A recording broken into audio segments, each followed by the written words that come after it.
The lord. హల్లెలూయా. దేవుని పరిశుద్ధ నామానికి మహిమ కలుగును గాక. క్రీస్తునందు నా ప్రియమైన దేవుని బిడ్డలందరికీ శుభములు తెలియచేస్తున్నాను. మన ప్రభు అయిన యేసుక్రీస్తు ఈ యొక్క కర్మెల్ రివైవల్ మినిస్ట్రీస్ యూట్యూబ్ పరిచర్య ద్వారా దేవుడు అనుదినపు తన యొక్క లేఖన భాగాల్ని తన ఆత్మ ద్వారా మనకు జ్ఞాపం చేసి మనల్ని బలపరిచి నడిపిస్తున్నాడని నేను సంతోషిస్తున్నాను. మీరు కూడా ఈ యొక్క వాక్యాల ద్వారా మీ ఆధ్యాత్మికమైన జీవితంలో దేవుని సన్నిధిలో పురికొల్పబడుతూ ఆయన యొక్క రాకడికి రాజ్యానికి సిద్ధపరచబడినట్లుగా దేవుడు ఈ యొక్క పరిచర్యలో మీ యొక్క కుటుంబాలు కూడా ఆయన తోడ్పాటుని ఇస్తూ నడిపిస్తున్నాడు. అందుకు దేవునికి కృతజ్ఞతాస్తుతులు. మీకు కూడా ప్రభుపేట వందనాలు. మానక మీరు కూడా ప్రార్థన చేస్తారని ప్రేమతో కోరుకుంటున్నాం. ఆమేన్. హల్లెలూయా. సో ఈ యొక్క దినమందు 145వ దావీదు కీర్తనను మనం జ్ఞాపకం చేసుకున్నప్పుడు 15-16 వచనంలో ఈ మాట రాయబడింది. సర్వజీవుల కన్నులు నీ వైపు చూచుచున్నవి, తగిన కాలమందు నువ్వు వారికి ఆహారం ఇచ్చుదువు, నీవు నీ గుప్పిలిని వీపి ప్రతి జీవి కోరికను తృప్తిపరచుచున్నావు. ఆమేన్. హల్లెలూయా. సర్వజీవుల కన్నులు నీ వైపు చూచుచున్నవి, సర్వజీవుల కన్నులు నీ వైపు చూచుచున్నవి, తగిన కాలమందు వాటికి నీవు ఆహారం ఇచ్చుచున్నావు. హల్లెలూయా. సో తగిన కాలమందు నువ్వు వారికి ఆహారం ఇచ్చుచున్నావు. సర్వజీవులు అంటే మానవులతో పాటు సర్వ సృష్టిలో ఉన్నటువంటి జీవరాశిని ఉద్దేశించి రాజైన దావీదు మాట రాస్తున్నాడు. అదే సమయంలో తగిన కాలమందు నీవు వారికి అనగా మానవుల్ని ప్రత్యేకంగా గుర్తు చేసుకున్నాడు. సో జీవులు అన్నప్పుడు అందరూ వస్తున్నాం. సో రెండవ వరుసలో తగిన కాలమందు నీవు వారికి అన్నప్పుడు ప్రత్యేకంగా ఇది మానవాళికే అని మనం గుర్తించాలి. వాటికి అన్నప్పుడు జంతువులకి పక్షులకి వాటిని మనం పోల్చవచ్చు. సో తగిన కాలమందు నువ్వు వారికి ఆహారం ఇచ్చుదవని, సర్వజీవుల కన్నులు నీవు గుప్పిలి విప్పి వాటి యొక్క ప్రతి కోరికను తృప్తిపరచుచున్నావని దేవుని లేఖనం దాటిగా చెబుతుంది. పిల్లరా, మరి ఈ రోజున దేవుడు నమ్మదగిన వాడు, నిన్న నేడు నిరంతరం ఏకరీతిగా ఉన్నాడు గనుక ప్రతిదినం నీవు నీ కన్నులతో ఆయన వైపు చూడటం నువ్వు నేర్చుకోవాలి. నువ్వు కన్నులారా ఆయన చూడటం ప్రారంభిస్తే అంటే నీ యొక్క దృక్పథం, నీ యొక్క దిక్కు, నీ యొక్క దృష్టి ఆయన వైపు కేంద్రీకరించాలి. ఈరోజు నేను ఆయన చూస్తున్నాను కనుక ఆయనలో నుండి నేను సమృద్ధిని పొందగలుగుతున్నాను. హల్లెలూయా. సో మనం ఆ విధమైనటువంటి స్పిరిచువల్ ఎక్సర్సైజ్, ఆత్మ సంబంధమైనటువంటి అభ్యాసం మనకు అవసరం. నేను ప్రతి అవసరానికి దేవుణ్ణే చూస్తున్నాను, దేవుని వైపే చూస్తున్నాను. నాకు బాగా గుర్తుంది, నేను అప్పటికి ఇంకా సేవకు రాలేదు. 97లో నేను సేవకు వచ్చాను. 94లో నా మ్యారేజ్ అయింది. నాకంటే ముందు నా చెల్లికి మ్యారేజ్ అయింది. నా చెల్లికి పిల్లలు కలిగారు. ఆ పిల్లల్లో ఒకడు చిన్నోడు ఉన్నాడు. ఆ చిన్నోడు వాడికి ఏదైనా అవసరమైనప్పుడు నా తమ్ముడు అప్పుడు MBBS చదువుతూ ఉన్నాడు. వాడిని అడుగుతూ ఉండేవాడు, మామ నాకు అది కావాలి ఇది కావాలని అంటున్నా.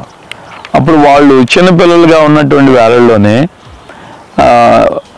వాళ్ళు అడిగినటువంటి దానికి మా తమ్ముడు ఆ రోజుల్లోనే ఏం నేర్పించాడంటే, నీకు ఏదైనా కావాలంటే మోకరించి మొదట ప్రార్థన చేయి.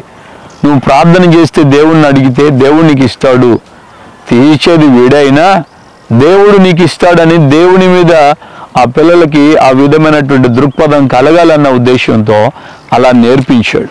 ఈరోజున తల్లిదండ్రులైన మనం ఏదైనా అవసరం ఉన్నప్పుడు ఏం చేస్తున్నాం? వెంటనే మన దగ్గర ఉన్న దాంతో మనకున్నదా లేదా అని, లేకపోతే అప్పులన్నీ తీసుకొచ్చి ఏదో ఒక విధంగా మన పిల్లల యొక్క కోరికలు మనం తీర్చాలని తాపత్రయపడతాం. మంచిదే, కాదంటం లేదు. కానీ దేవుణ్ణి అడిగితే దేవుడు మహిమలో మన అవసరాలు తీరుస్తాడు, మహిమలో మన అక్కర్లు ఆయన తీరుస్తాడు. సర్వజీవుల కనులు నీ వైపు చూచున్నవి, తగిన కాలమందు నువ్వు వారికి ఆహారం ఇచ్చుతావు, తగిన కాలమందు వారిని తృప్తిపరుస్తావు.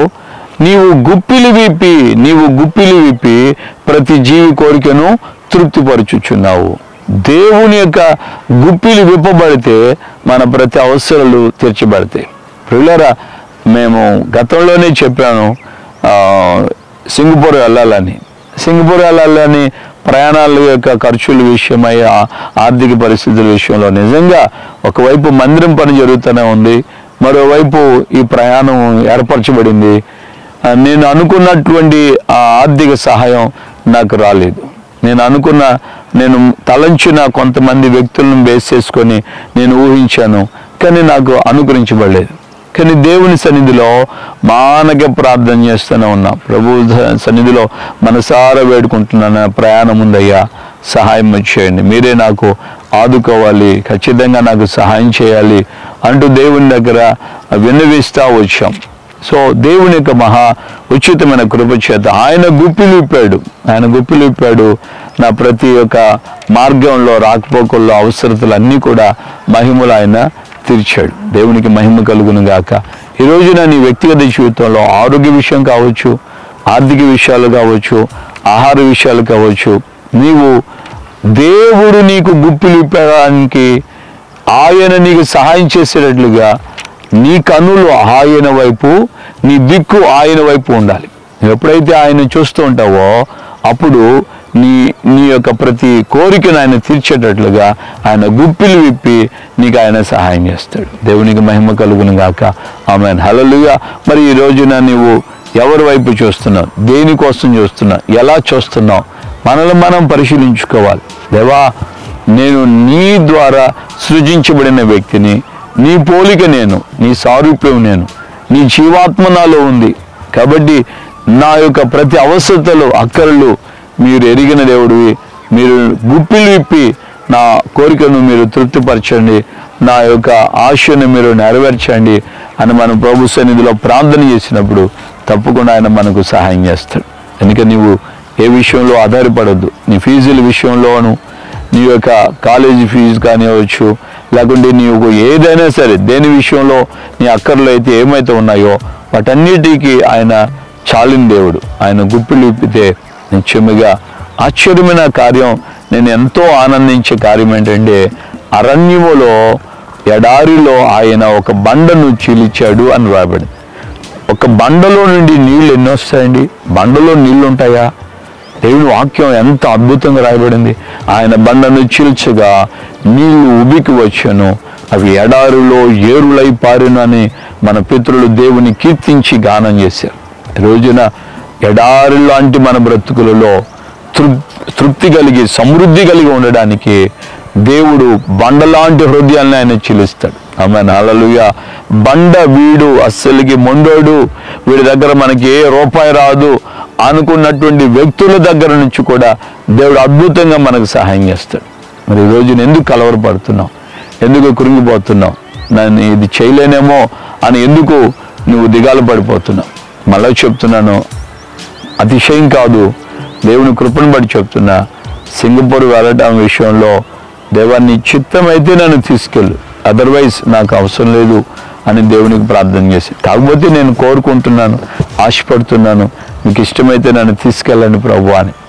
దేవుని యొక్క కృప ఆ విధంగా అద్భుతంగా ప్రభు సహాయం చేశాడు. ఆశ్చర్య రీతిలో అప్పులు పాలవకుండా, అప్పులు తీసుకొని, వడ్డీకి తీసుకొని, చేబదులు తీసుకొని నేను వెళ్ళొచ్చి దేవుడు నాకు సహాయం చేశాడని నేను అంటలేదు. దేవుడు నిశ్చయంగా మహిమలో ఆ అవసరతలు తీరుస్తూనే ఉన్నాడు. ఆయన యొక్క నామాన్ని ఆ విధంగా కనపరుచుకున్నాడు. మరి ఈ రోజున నీవు కూడా దేవుని యొక్క సన్నిధిలో నీవు ఆయన వైపు, నీ దిక్కు ఆయన వైపు ఉండటం ప్రారంభిస్తే, అంటే నీ చూపు, నీ ఎదురు చూపు ఆయన వైపు నీకు ఉన్నట్లయితే తప్పకుండా దేవుడు తన గుప్పిలు విప్పి నీ ప్రతి అవసరతను ఆయన తీర్చును గాక. ప్రార్థన చేసుకుందాం. ప్రేమగల తండ్రి, మీకు వందనాలు. ఉదయకాలమందు నీ బిడ్డలైన మమ్మల్ని మీరు ఈ విధంగా బలపరిచారు, అందుకే స్తోత్రం. పితృడైన దావీదు రాసిన కీర్తన ప్రకారంగా నీవు ప్రతి జీవి కోరికను తృప్తిపరుస్తున్నావని. అవును మా ప్రభువా, మేము మానవ మాతృలం అయ్యా, కోరికలు ఆశలు అనేకం, కానీ నాయనా అయ్యా మీ వైపు మేము చూచుచున్నటువంటి వేళలో మా అక్కర్లు ఏమైతే ఉన్నాయో, మా అవసరతలు ఏమైతే ఉన్నాయో వాటన్నిటినీ మీ గుప్పిలు విప్పే మా కోరికలను మీరు తృప్తిపరుస్తున్నారని మీ లేఖనాల ద్వారా మాకు విశదీకరించారు. ఈ మాటలు విన్న మీ బిడ్డలైన మేమందరము ఇది మొదలుకొని మా హృదయపూర్వకంగా అయ్యా మీ వైపే మేము చూస్తూ మా అవసరతలు మీ ద్వారా తీర్చబడేటట్లుగా మేము వాటిని పొందుకొని ముందుకు నడిపించబట్టుకు సహాయం చేయండి. ఘనత, మహిమ, ప్రభావాలు మీరు మాత్రమే పొందమని యేసయ్య పరిశుద్ధ నామములో ప్రార్థన చేసి పొంది ఉన్నాము తండ్రి. ఆమేన్. మన ప్రభువైన యేసుక్రీస్తు కృపయు తండ్రి అయిన దేవుని ప్రేమ పరిశుద్ధాత్మిక అన్యోన్య సహవాసం సమాధానం ఇప్పుడు ఎల్లప్పుడూ సకల పరిశుద్ధులకు మనకు ప్రాముఖ్యంగా దేవుని వైపే తన యొక్క దృక్పథాన్ని మార్చుకొని ఆయనే నాకు సహాయం చేస్తాడని ఆయన మీద నిరీక్షణ కలిగిన వారందరికీ వారి ప్రతి అవస్థలో అక్కర్లు కోరికలు తీర్చబడును గాక. ఆమేన్, ఆమేన్, ఆమేన్. హల్లెలూయా. ప్రభుపేట అందరికీ వందనాలు. కృపయు సన్నిధి సమాధానం మీకు మీ కుటుంబానికి తోడై ఉండి ఆయన మిమ్మల్ని ప్రతి అవసరతలో ఆయన గుప్పులు విప్పి ఆయన తీర్చి మిమ్మల్ని నడిపించును గాక. ఆమేన్.